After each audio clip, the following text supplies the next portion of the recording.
itangiriro muranyumva muha divine Yesu ashimwe. Yesu nahimbazwe. Nizere ko udasinziriye. Okay. Ndahari ntabwo Aracyareba. Businge Ndahari mami. Tangira igice cya mbere aho dusanga amakuru y'ibintu bigendanye n'iremwa ry'isi n'ibirimo byose. Brighton ugerageze uve mu gakombe dukomezanye. Amen. Amen. Ndi kureba Gitangiriro igice cya mbere ku murongo wa mbere havuze iki? Haravuga ngo mbere na mbere Imana yaremye isi n'ijuru, ngo ariko isi yari idafite ishusho, ngo umwijima wari hejuru y'umuhengeri, ngo ariko umwuka w'Imana yabizengurukaga hejuru. Amen. Umwuka w'Imana yabigendaga hejuru, ngo kabone nubwo bitari bifite ishusho, ariko umwuka w'Imana wabigendaga hejuru. Duhereze Imana icyubahiro. Ntabwo byari bifite ishusho, ntabwo byari bifite rezo, mu by'ukuri ntibyafatikaga, byari bidafite icyerekezo, ngo ariko umwuka w'Imana yabigendaga hejuru. Bishatse kuvuga ngo ibintu bigaragara nk'ibidafite ishusho bibaye bidafite ishusho ariko bikagira amahirwe y'uko umwuka w'Imana biri hejuru. Haleluya. Ariko rwose bikaba nta shusho bifite pe, ikaba ntayo. Icyakora umwuka w'Imana akaba biri hejuru, bishobora kubyuka bikagira ishusho. Murahari yemwe? turahari. Hari ibyiringiro nari nje kuvugana nawe uyu munsi wa none. Nari nje kukubwira ngo nubwo ureba ari nta shusho bifite, ariko byabyuka bikagira ishusho mu izina rya Yesu. Ahubwo ndashaka kugira ngo mfatanye nawe ahangaha kuganira. Ibyo bintu uri kunyuramo hejuru yabyo hari umwuka wera ubizengurutse. Ese izo ntambara uri kunyuramo nubwo bwose bimeze bityo, hari umwuka wera ubiri hejuru? Aho ntubirimo na mwuka wera atabirimo? Aho nanjye nisuzume. Haleluya. Umwuka w'Imana yari abiri hejuru, yazengurukaga hejuru y'uwo mwijima n'imuhengeri, yazengurukaga yitegereza. None uyu munsi wa none nari ndi kukubaza ngo ibyo bintu byawe bidafite ishusho, mbese umwuka w'Imana biri hejuru? Imana itugirire neza. Ibintu umwuka w'Imana ari hejuru bigira itandukaniro n'ibindi bintu. Ibintu umwuka w'Imana ari hejuru bitandukanye n'imyumvire y'ibyo abandi bantu bareba. Birashoboka ko wabona ibintu byawe bidafite ishusho, ariko umwuka w'Imana niba biri hejuru, nari nje kugukomeza nkubwira ngo uhumure. Niba bitari bifite ishusho, Imana yabihaye ishusho. Byashoboka ko Imana irahishusha ibintu byawe niba koko bifite umwuka w'Imana ubigenda hejuru. Nawe niba umwuka w'Imana atabiri hejuru, umwuka w'Imana akaba atabyegereye, umwuka w'Imana akaba yaratandukanye n'izo ntambara uri kunyuramo, umwuka w'Imana akaba yaramaze kukuvaho, umwuka w'Imana akaba ari kure yawe, ukaba uhora wumva ko wagirira nabi abantu bakugiriye nabi, ugahora wumva yuko wakwirwanirira, ugahora wumva abantu bagututse nawe ugomba kubasubiza, ukaba utajya umenya yuko twe dufite uturwanirira ari we Yesu Kristo, ukaba uzi ko intambara zawe uzazirangiriza. Bishatse kuvuga ngo umwuka w'Imana ntabiri hejuru, ahubwo umujinya n'ubushobozi bwawe n'ububasha bwawe ujya wumva biri hejuru. Ndakugira inama uyu munsi ngo ugabanye mbutiyaje. Amen. Kabone nubwo bazaguhanurira ibitangaza kugira ngo ukome mu mashyi, ariko umwuka w'Imana niba atari hejuru y'ibibazo ufite uzamwara, ku wa kabiri umware, ku wa gatatu umware, ku wa kane umware. Abahanuzi bazakubeshya ibinyoma ugire ngo ni Imana iri kuvuga. Bibiliya ikambwira ngo izajya ibashyeshyenga. Uzacunga nawe ushidukure mu gihe cyo gushyeshyengwa cyangwa cyo kubeshywa.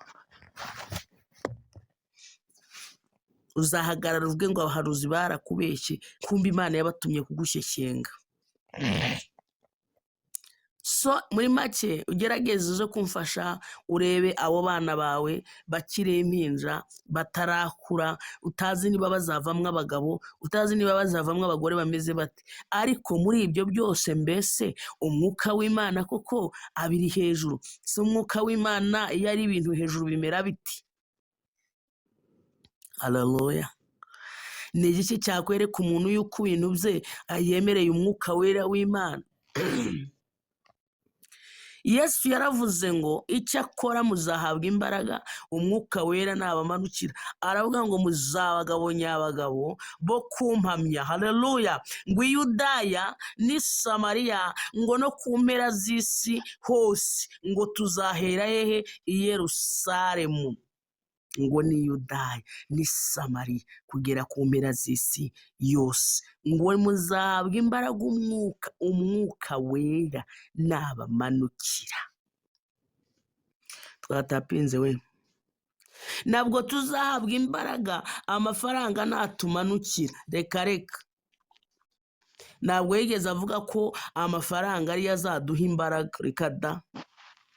Nta nubwo yigeze avuga ko tuzahabwa imbaraga abantu nibadukomera mu mashyi. Ariko Mana ndafashijwe. Bivuze ngo nushaka uze gufashwa cyangwa urorere, ntabwo ari byo biduha imbaraga, sinabyo byampa amavuta. Ahubwo igitanga imbaraga, igituma abana biga bakarangiza, igituma abadayimoni basenya ubuzima bwawe bacika intege, ni uko umwuka wera agira gute? Akumanukira. Umwuka wera niwe iyo akumanukiye uhabwa ububasha mu byanditswe, wakira imigisha ibonerwa mu buntu bw'Umwami Imana, wakira imigisha ibonerwa muri Bibiliya. Iyo umwuka wera akumanukiye, ibyiza bihita bitangira kukubera.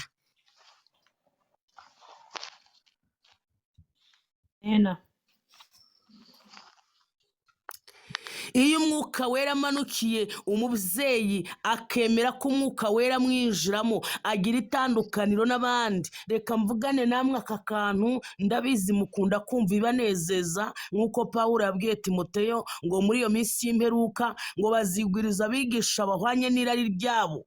Aramubwira ngo ariko wehoho ngo uzirinde usohoze umurimo wawe w'ivugabutumwa.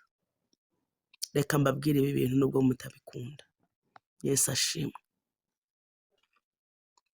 Batari bakurondora, tutari twajya mu mwuka cyane ngo tuvuge ibibazo by'ahantu utuye n'aho uba, kuko ubwo bubasha Yesu yarabuduhaye bwo kubireba. Ariko tutarajya aho ngaho, birakwiye kubanza kumenekera Imana mu mutima, ugakiranuka, ukemerera umwuka w'Imana akagenda hejuru y'urugamba uri kunyuramo. Atari ibyo Imana izadukoresha kugira ngo ikwemeze, ariko ntabwo uzaba ubonye umugisha. Niyo mpamvu bimwe mu bitegereza mukabibura. Abahanuzi banyu babahanuriye ibintu kandi ukumva nibyo, kuko mwigize abagenzuzi b'impano cyane. Imana ikatwemeza kugira ngo tuhanyure kuko twayikoreye, ariko ugategereza ku kintu wari kubona cyuzuye ukabonaho inusu, ukabonaho irobo. Dore ikintu gifite akamaro ni uko wemerera mwuka wera akinjira mu buzima bwawe. Uzaca ahantu bari kubwiriza mu rusengero runaka, kuri live runaka, bavuga ngo abanzi bacu baraza kwiyahura,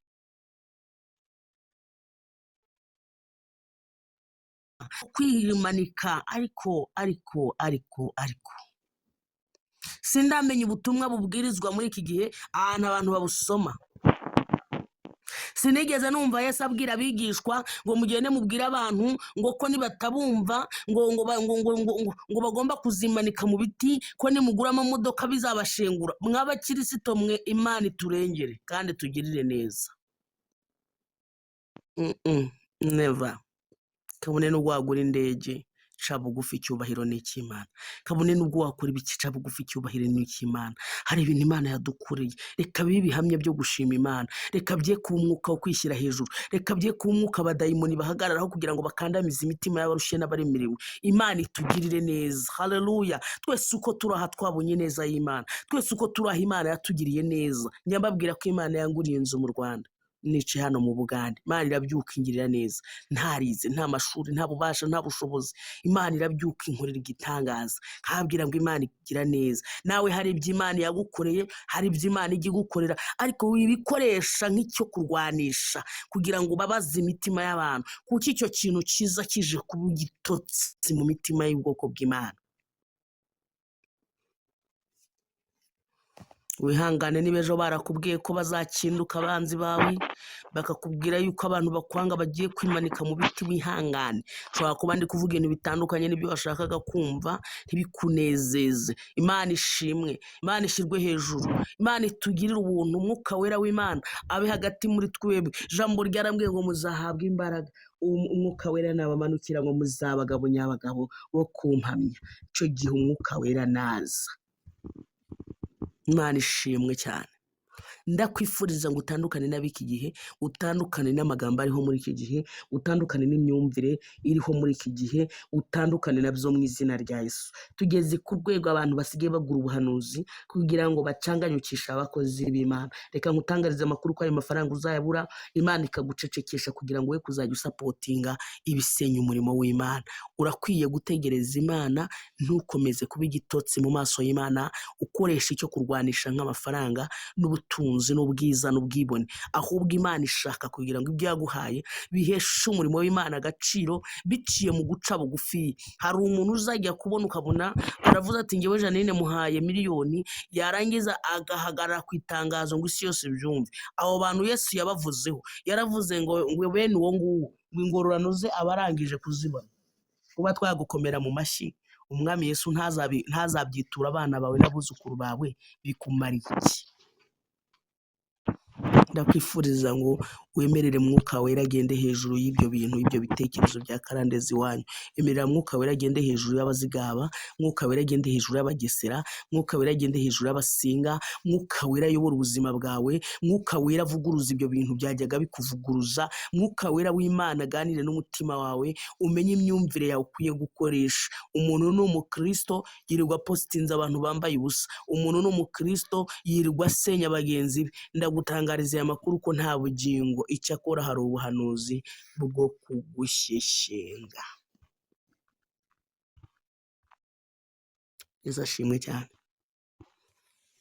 Haleluya,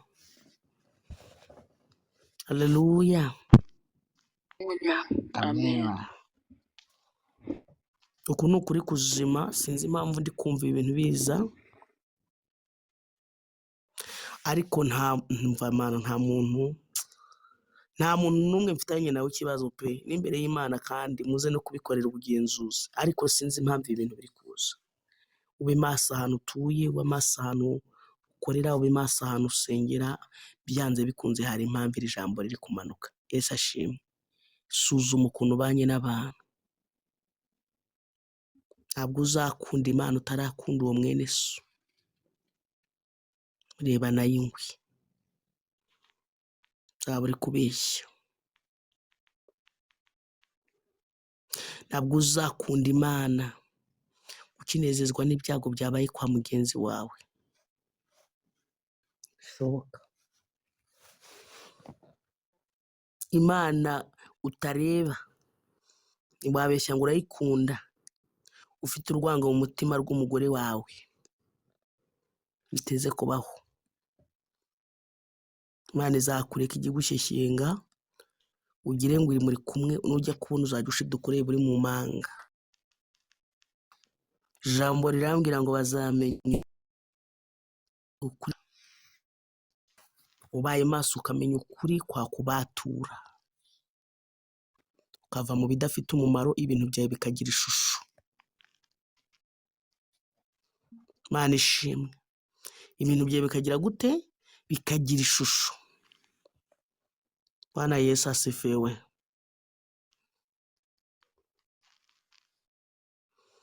ashobora kuba nta netiwaka mufite, reka dusenge ubwo wenda Imana